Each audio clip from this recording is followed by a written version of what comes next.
আপনার ভাই আসার পর থেকে তো কাজই করে যাচ্ছেন, কালকে তো ছুটি, প্ল্যান কি? প্ল্যান ঘুম।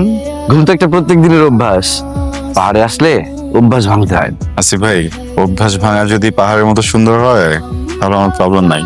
ভালো বলছেন। কালকে নৃগোষ্ঠীতে একটা সাংস্কৃতিক অনুষ্ঠান আছে, যাবেন নাকি? যাবো। অবশ্যই যাবেন। এই পাহাড় আর পাহাড়ের অঞ্চলের মানুষদের না একটা অদ্ভুত বৈশিষ্ট্য আছে। এটা পাহাড়ের মতোই শক্ত, পাহাড়ের মতোই সুন্দর, আবার পাহাড়ের মতোই সরল। এদের প্রোগ্রামগুলোর মধ্যে না একটা অদ্ভুত মায়া আছে।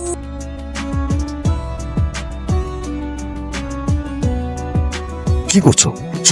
মনে কিছু করবে তো? ডকুমেন্ট রাখতে হবে না? এমনি তো ওনার কাছে কোনো ছবি নেই। ছবি আছে আমার কাছে মনে। তো এখন কথাগুলো কি মনের ভিতরে রাখবেন? চান না গিয়ে পরিচিত হন? জান না, যাবো। হ্যাঁ বলতে পারলেন না? লজ্জা পাই ভাই।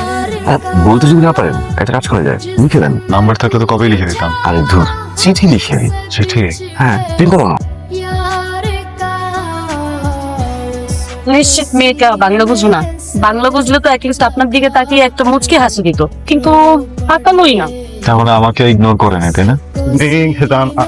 এই ও দাদা, তুই হেজান আগস গমাগস হ্যাঁ গমাংদ ওকে গ্রেট তো দোকানত হিহা বিস্কুট আগে দলে হ তোর দোকানত মন লগে লগে হ আমার লগে তোর দোকানত ই হি হি বিস্কুট বিস্কুট আগে আগে তোর দোকানত হিহি বিস্কুট আগে হিহি বিস্কুট আগে আর যদি না পারলে খাঁটি বাংলায় বলেন, আমি বাংলা বুঝি।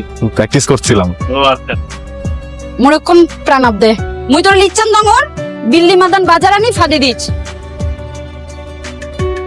পরে এক কান অনুষ্ঠানও দেখকম তরে দেইবার পরে মোর মন নাং বিরুং বিরুং হরে তরে পয়লাবার দেখিয়ে নে মুই তরে হসপিয়ং। ভাইয়া আপনি এতক্ষণ কি বলছেন আমি কিচ্ছু বুঝি নাই, সব আমার মাথার উপর দিয়ে গেছে। শুধু এতটুকু বুঝতে পারছি আপনার মন ওই মেয়ের জন্য আকুপাকু করে।